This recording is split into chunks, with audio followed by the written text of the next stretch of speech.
Buy Sri Lanka's best internet package for online learning and online working with many amazing offers. Call 1212 for more information. Sri Lanka Telecom. ලෙන්ගතුකම වැඩි කරගන්න ලව්ජු රුපියල් 50ට අඩු කළා. මාමේ එන්න අපිට එකක් බොමු.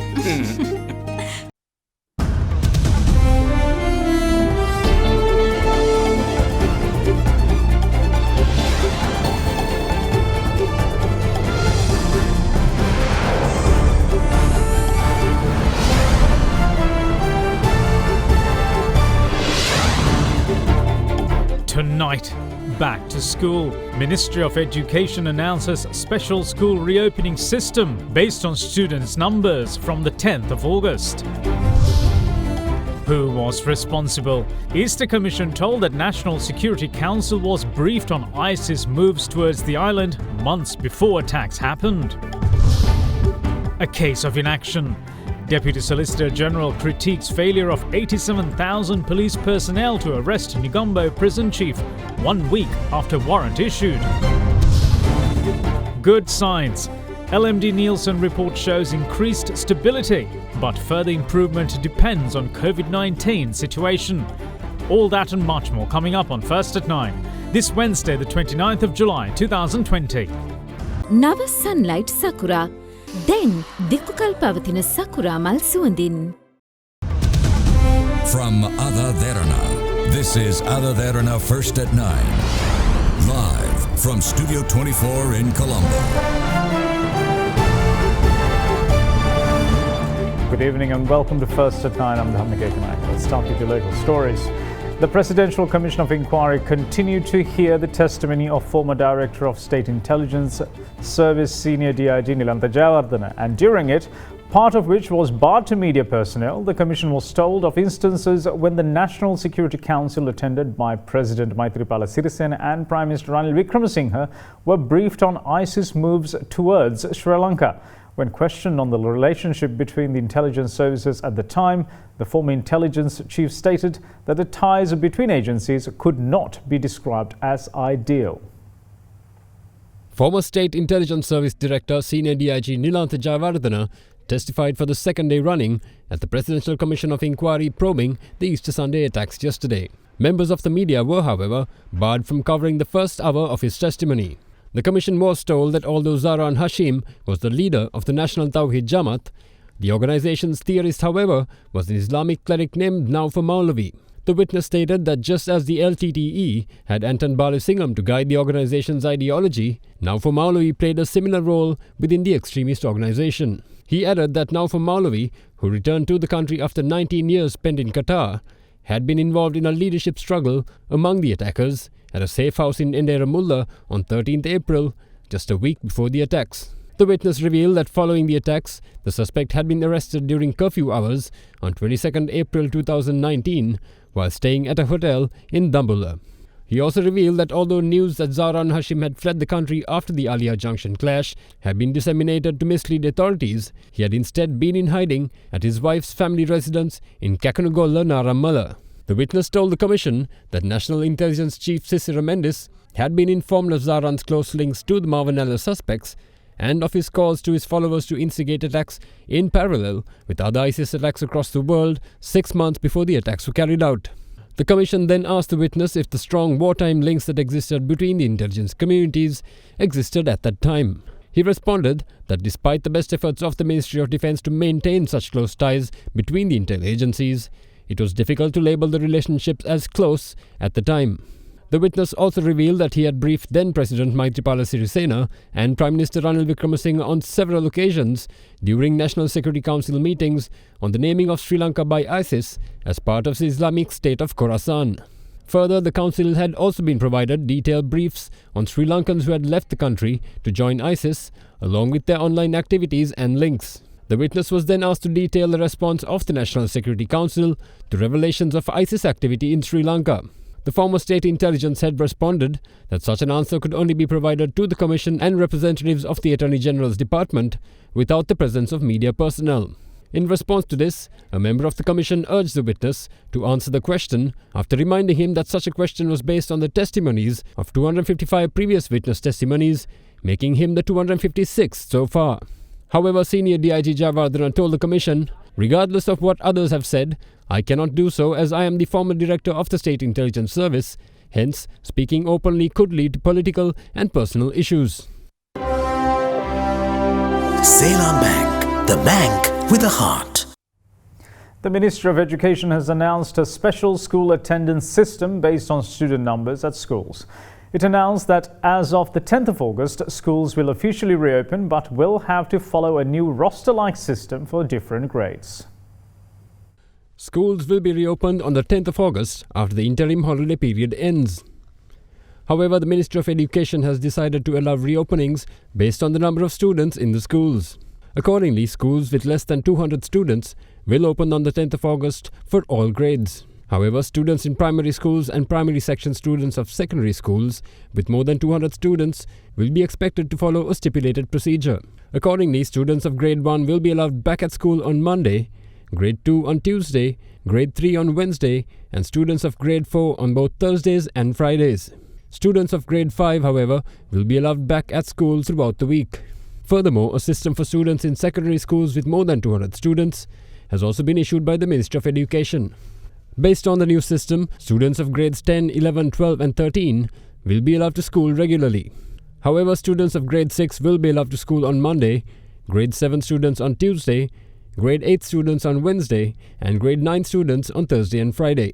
Schools that reopened for students of grades 11, 12 and 13 last Monday will continue as usual until the 31st of this month.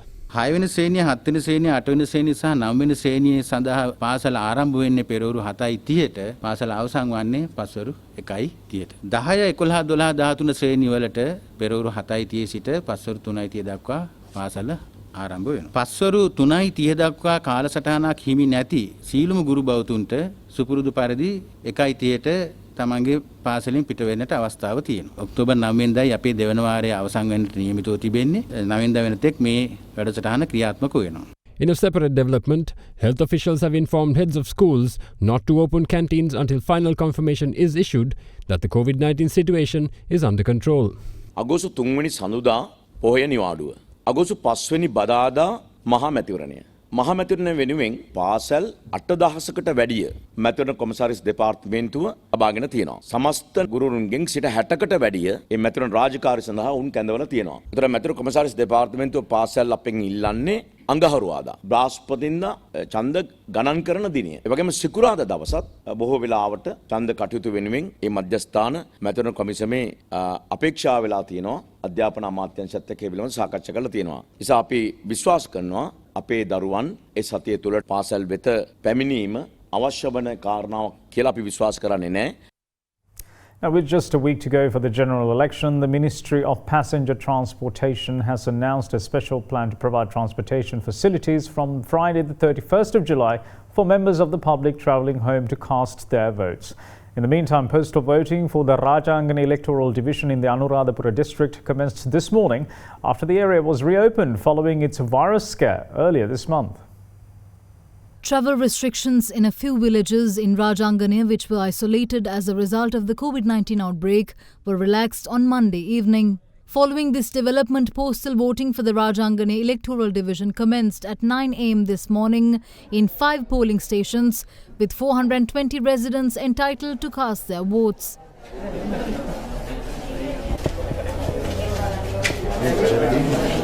අපේ මහජන සෞඛ්‍ය පරීක්ෂකවරු අද සේවයට වාර්තා කරලා තියෙන නිසා කරන කටයුතු සාර්ථක කර ගැනීමට හැකියාව ලැබිලා තියෙනවා. ඒ වගේම අපි අද දින සිට අපේ වෘත්තීය ක්‍රියාමාර්ගය අවසන් කරලා නැවතත් කොරෝනා මර්ධන කටයුතු සඳහා සම්බන්ධ වෙලා තියෙනවා. ප්‍රදේශීය ජනතාවගෙන් ඉල්ලට පෙර පරිදිම ලබා දුන් සහයෝගය ලබා දෙන ලෙස අපි ඉල්ලා සිටිනවා.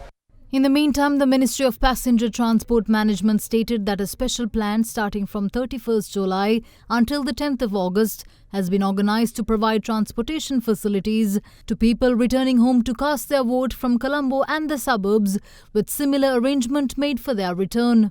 In a separate development, the total number of COVID-19 recoveries in Sri Lanka increased up to 2,317, with 21 more people recovering. With that, the number of active cases in the country now stands at 482. The Attorney General's department says that the Acting Inspector General of Police should be held fully responsible for Anuruddha Sampaio being at large despite a warrant issued a week ago. Calling the failure of the police to arrest just 4 suspects a serious matter of concern, the AG's department noted that if the police is unable to arrest Sampaio before Friday the 31st, the IGP should personally be summoned to court. The 2 jailers Sarath Bandara and Nishanta Senaratne, who had been in hiding for 7 days after warrants for providing undue facilities to inmates of the Negombo prison, surrendered to the Negombo Magistrates Court today. Kalinga Kalu Aggala, a second-class jailer of the Negombo prison, who surrendered to the CID, was also produced before court today.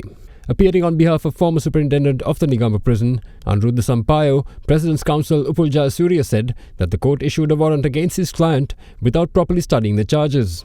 The President's Counsel also alleged that most of the facts contained in the B report were written in the form of a novel, adding that such inclusions were made merely for a media spectacle. Attorneys representing prison officers currently in custody on the charges said their clients had simply executed orders from a high-ranking official. Making submissions in court, Deputy Solicitor General Dileepa Piris noted that despite a week passing by following the issuance of a warrant, the failure of 87,000 police officers to arrest 4 suspects hiding in just 65,000 square kilometers is a matter of serious concern. It was later revealed that the first suspect in the investigation, Anuruddha Sampaio, had come to the Hustov area 2 days after the warrant was issued and signed an affidavit. The Deputy Solicitor General also stated that the Acting Inspector General of Police is fully responsible for the first suspect being at large. According to the police ordinance, there exists legal provisions to charge a salary of 3 months or an imprisonment for 3 months if the police fail to comply with implementing arrest warrants. The Deputy Solicitor General pointed out that this was not a case related to the uncovering of a refrigerator, but an investigation into allowing state-sponsored fraudulent businesses to operate comfortably from within prisons. The Deputy Solicitor General also added that the acting IGP is not supporting the Attorney General's role in removing corrupt officials from prisons, highlighting that if Sampaio cannot be arrested before Friday the 31st, the IGP should personally be summoned to court to inquire into the matter.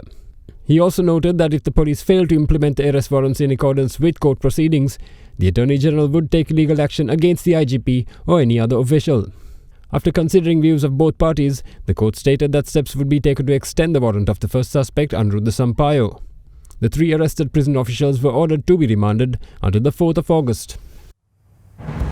Who said what on the general election campaign trail coming up on the other side of this break? Bear with us. Enjoy a very smooth shave with the Bic Easy 2 razor. Bic Easy 2.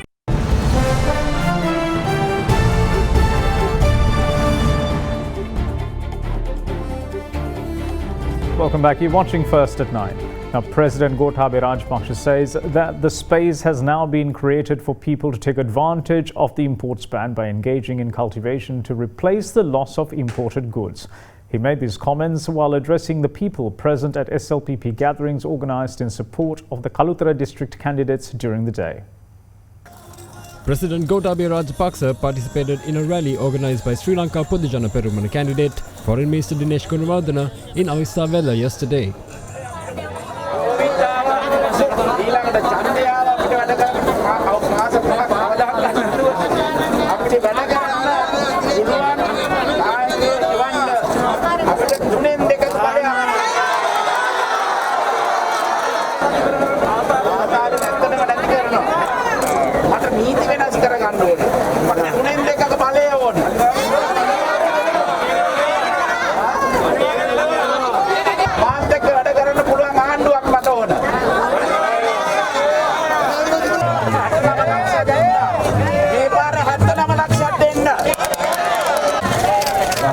Meanwhile, the Sri Lanka Podujana Perumana commenced his campaign in the Kalutara district today. The first stop for the president was the Pradesh Sabha grounds in Kesalwatta, where he attended a public gathering organised by SLPP candidate Mahinda Samarasinghe.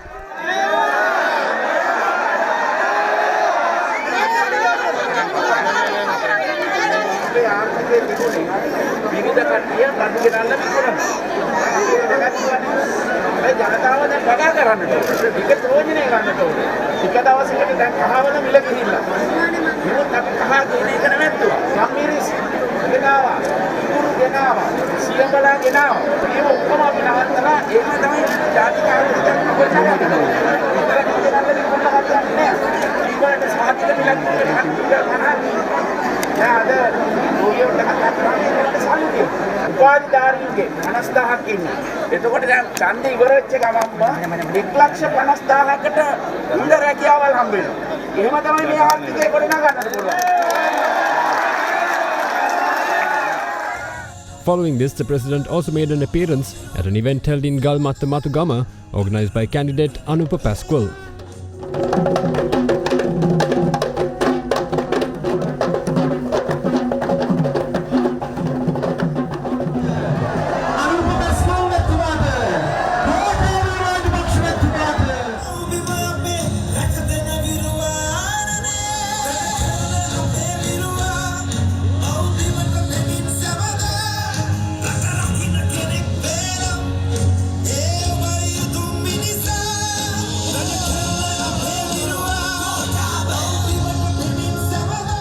The candidate then presented the head of state with a set of proposals for the cultivation of 10,000 acres of fallow paddy land in the district.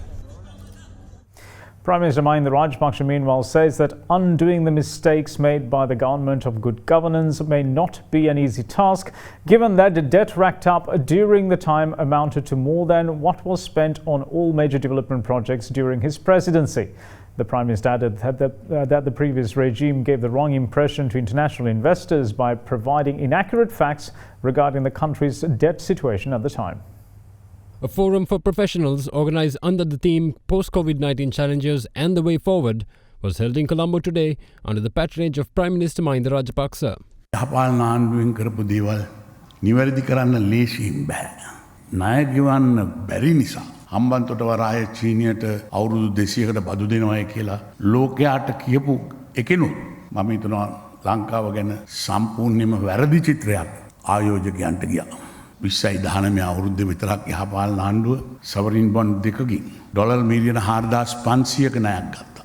අපේ ආණ්ඩුව හම්බන්තොට වරාය අදියර දෙකම නොරොච්චෝලේ බලාගාරය අදියර තුනම කොළඹ මාතර අධිවේගී මාර්ගය කොළඹ කටුනායක අධිවේගී මාර්ගය මත්තල ගුවන්තොටුපළ උමාවය ව්‍යාපෘතිය කියන සියලුම ව්‍යාපෘති වලට ගත්ත ණයටත් වඩා වැඩි ගාණක් හම්බන්තොට වරාය චීනයට දීපු නිසා කොළඹ වරායේ නැගෙනහිර පර්යාන්තය ඉන්දියාවට දෙන්න යහපාලක එකකතාව අත්සන් කරලා තිබුණා. ඒගොල්ලෝ තාවතාවක් මැලේ හිටියනම් මේ රටේ මොනවත් ඉතුරු වෙන්නේ නැහැ කියලායි මම විශ්වාස කරන්නේ. රජයේ දේපල හෝ වෙනත් කාරණා සම්බන්ධ එකගත අත්සන් කරන්න කලින් ඒවා පාර්ලිමේන්තුවේදී ඉදිරිපත් කිරීම අනිවාර්ය කරන නීති හඳුන්වලා දිය යුතුයි කියලා මම විශ්වාස කරනවා. කොහොම හරි අපිට අද සිද්ධ වෙලා තියෙන්නේ ඉතුරු වෙලා තියෙන සුන්බුන් ටික එකතු කරගෙන රට ඉස්සරහට ගෙනියන එකයි කියලා මම විශ්වාස කරනවා. ඉදිරියේ එන අභියෝග ජය ගන්න. ගෝඨාභය රාජපක්ෂ ආණ්ඩුව උපරිම ලෙස ශක්තිමත් කරන්න.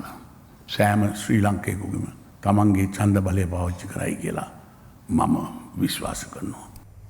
Staying with politics, leader of the United National Party, Ranil Wickremesinghe, insists that any member of the UNP who poses a threat to the party will be removed and requested that members no longer active in the party to hand over their letters of resignation.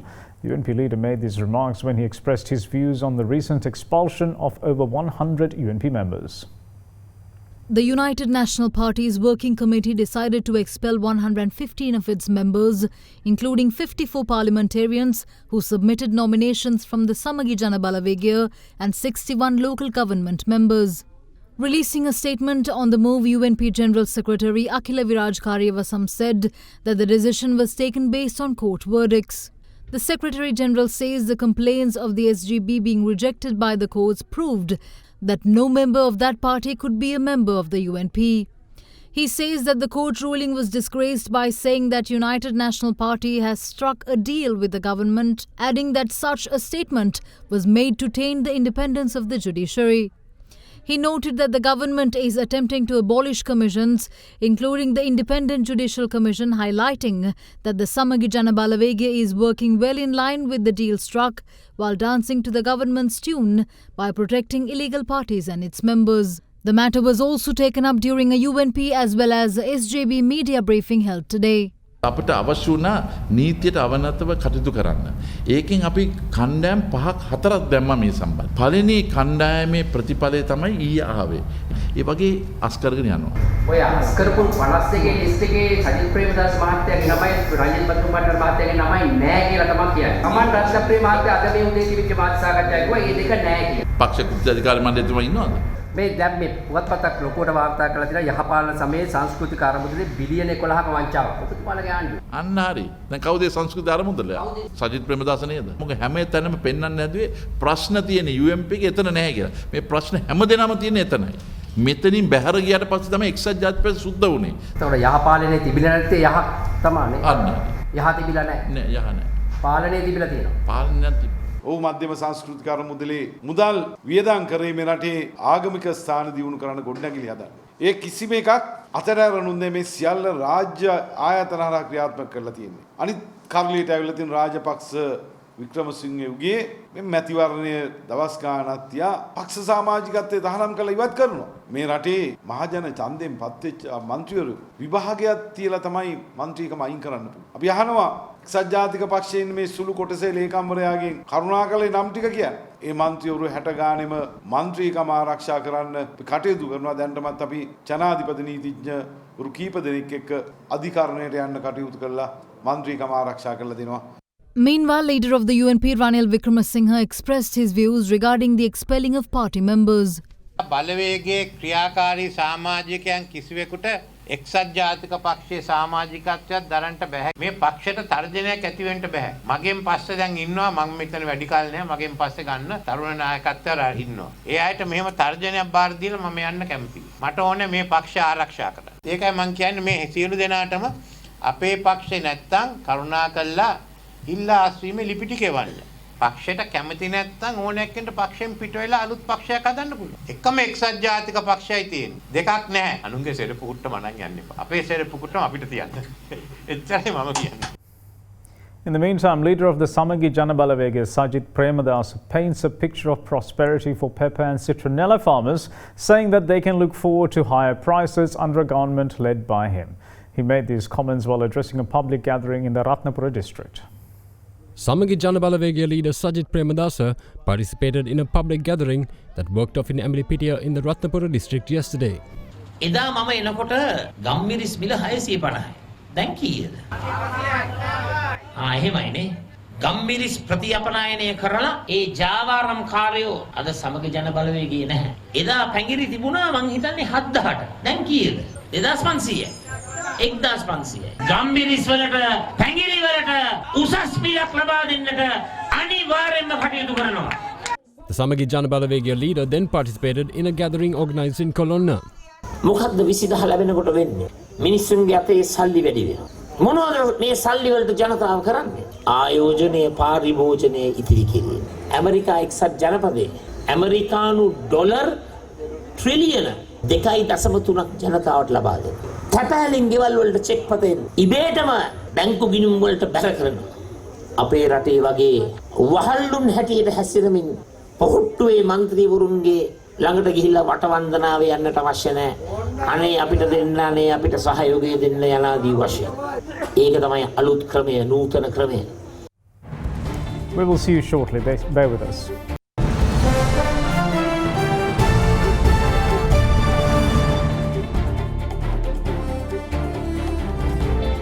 Welcome back. This is First at 9. Now, Prime Minister Mahinda Rajapaksa appointed an archaeological advisory committee today to assist with safeguarding of Sri Lanka's archaeological sites. The 20-member advisory committee is tasked with advising the subject minister on matters concerning archaeology in the country, providing advice for special projects, policy making, observation of archaeological sites and assisting with promoting development activities. The committee, headed by Deputy Chief Prelate of the Askiri chapter, Venerable Venderuwe Dharmakirti Sri Ratnapala Thera, received their appointment letters at Temple Trees today.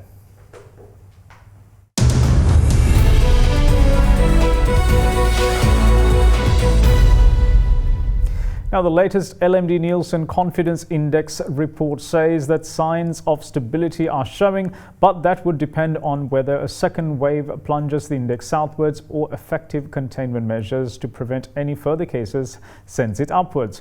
It goes on to say that regardless of the outcome of the elections next month, the promise of political continuity for the next 5 years will positively impact the index. The latest LMD Nielsen Business Confidence Index shows emerging signs of stability, albeit changeable, should there be further spikes in the count of COVID-19 cases in Sri Lanka. The BCI has remained more or less the same, recording an increase of 1 basis point from the previous month to 97 in July, which is an improvement compared to the corresponding month of last year, when the index stood at 74.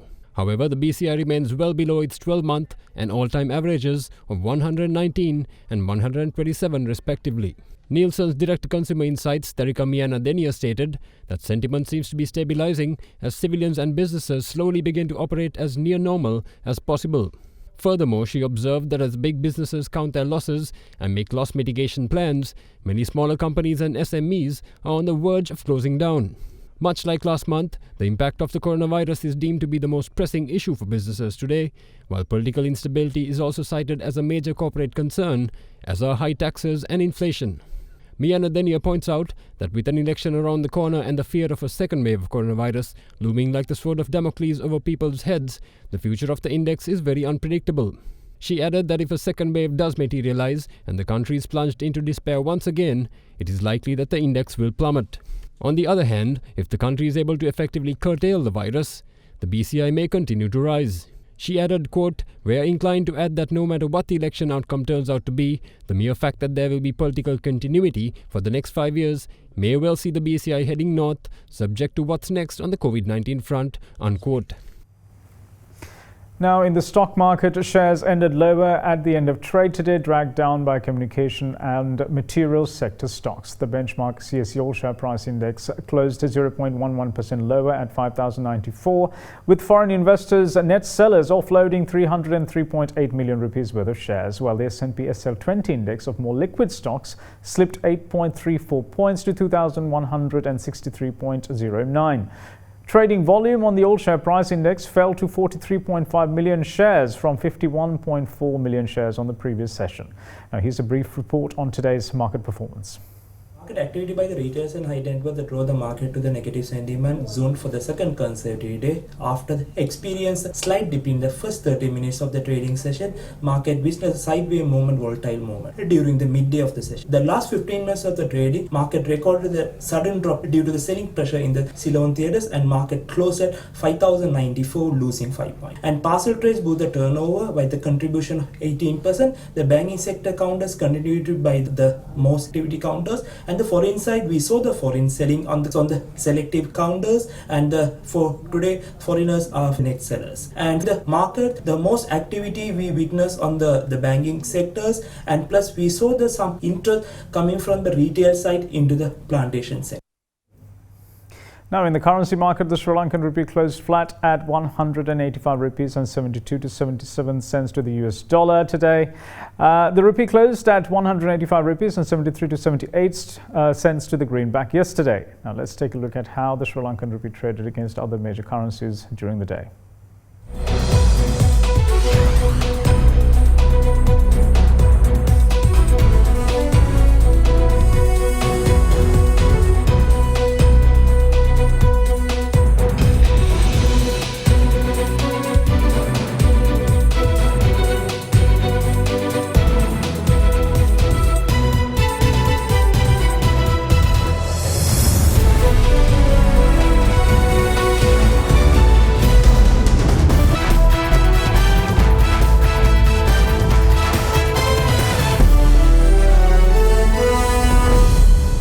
Vice President of Sri Lanka Cricket K. Madivanan has resigned from his position with immediate effect without citing any reasons for the decision.